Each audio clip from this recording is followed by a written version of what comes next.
Hello there, Cima strategic case study, and not only that, but in general, all of you who are taking the case study exams, I want to address one point that's been coming up a lot lately because I've been working with a bunch of students and candidates who have had negative experiences with the exam.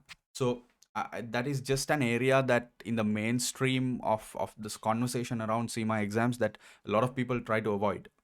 So I actually want to try and talk about this because it's something that I can also be blamed for not speaking out. So one of the things that we note is that there is always that percentage where students, either set things up at home or go to the exam center and things go bad. Either the PSN View software is malfunctioning, either the PCs that they have in the test centers are so slow, either the I mean, it could be something as the experience with the proctor, the exam proctors, that they're late, that they don't that they are not polite, that they are not helpful. The exam test center administration might not really work out in your favor, that they're not professional.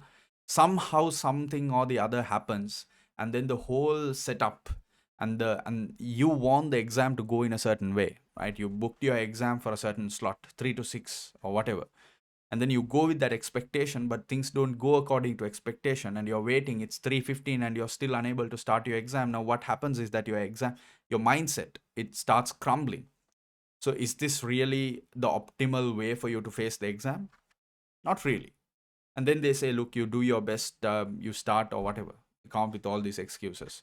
So when there are always students with every sitting for the past few years, I've always seen since this new platform and new operation started, one thing we see is that the issues persist, and we also see that they try to work on that. CIMA tries to work on that. So they are working on it, but the issues are also continuously persisting.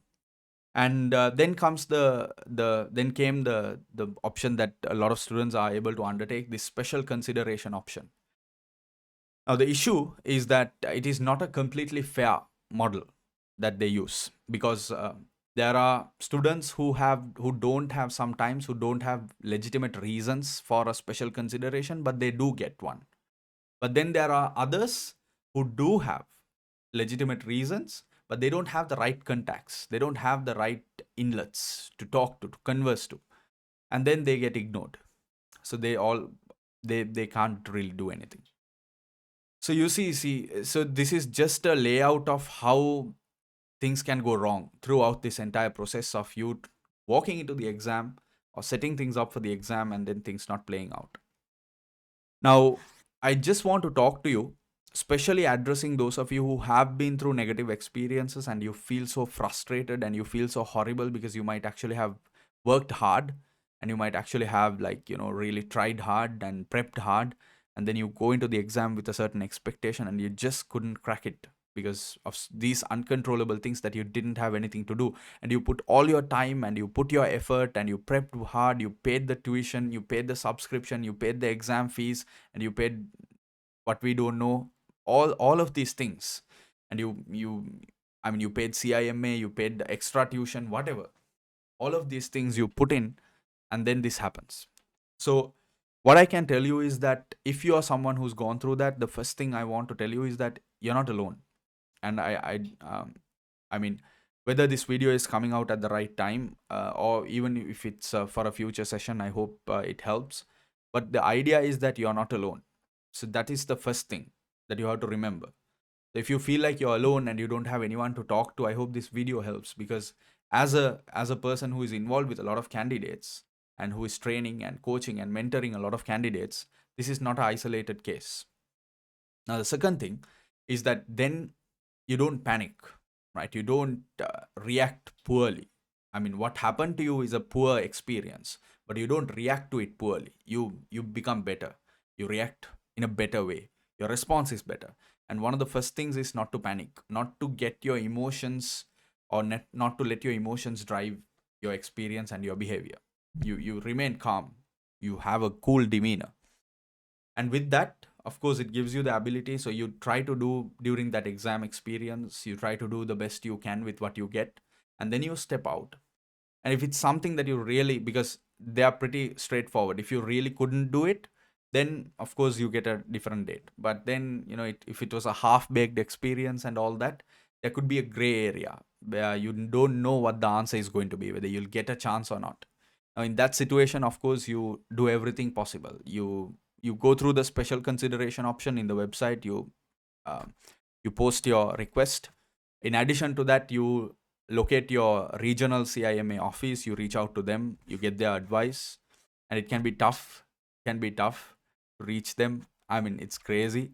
Uh, s- I, I mean, I know how tough it is to get to or to contact some of these regional, so-called regional offices in Asia, right? In South Asian countries, right? Sometimes, I mean, it's so horrible that the experiences that students sometimes have to go through. But you give your best shot. You've got email, you've got phone. You try to contact them. You've got Facebook in many cases now. You also reach out to CIMA UK, right, through other channels, especially through direct email, and you get their advice. You might get the same response, but you try all your avenues. And it could be that your local tuition provider or whoever also has a contact that could help you. So you try those avenues as well. So you don't panic, and you go through that process, and you probably have, if you finish the exam and if you've been through that experience, so then it's a good thing. And of course, it can go in two ways, right? It can either be that you get another chance. So then, of course, there's no point worrying. If you get a chance, you just, you dial down, you stop worrying about what happened, and you take this as an opportunity, because it is a great opportunity to have more time. You go back to the basics, you rework things, and that is what we've been doing. And then you face the exam, right? And hopefully things don't go wrong again. In most cases it doesn't, because the volume is low relatively. But the other thing that can happen is that you feel like you're completely ignored. The response that you get is not positive, and all you can do is just wait it out and go for the next exam. Now at that stage, of course, for now, there is nothing else we can do, right? Because the transparency behind that process is so vague that there is absolutely nothing else, because students always go through this, at least a few. And all you can do is just bite down and take it as it is, and then go for the exam. But overall, this is a conversation I think should be in the mainstream, and it is something that shouldn't be like taboo, that people shouldn't talk about. And it shouldn't be that you just talk about your frustration with your friend. So what I want to do is, I want to take that conversation a little further. And that is what I want to try and inspire with this video, is that as you go along, so for now you do what you can, right? So you take the next exam, but you will become a Cima member, you will become someone who is recognized, you will have the letters, etc. But you carry this experience with you, and you bring it up. You make the best thing that you can do, so that future candidates don't go through this. That whatever work that Cima is putting into this to correct things, that they do better, right? That they do better. That they make sure that every student who sits the exam has a fair chance. Then it means that you take the conversation bigger. You can start by posting your grievance to CIMA directly, even after the exam, articulating what you went through, the experience. But not only that, you might have opportunities, because once you become a past finalist, or once you become a CIMA member, you will have opportunities. You will have opportunities of networking. You will have opportunities to talk to students. So this is an experience. Just because you get the letters, it doesn't mean that you should then just change sides and forget about the horrible experience you had, and just think that, all right, it happened to me. But now that I got the letters, I shouldn't be talking ill about what happened. That is not the way I believe is a positive approach to deal with this, because what we need is for the problem to get solved. And if that is the case, then you become more vocal about it. You warn people about what could happen, so that they can take measures before the exam. And that is something I generally communicate to my candidates, is that you actually go into the center, you reach out to them earlier, you make sure that everything is in place. And if some you try to look at what process they have in place.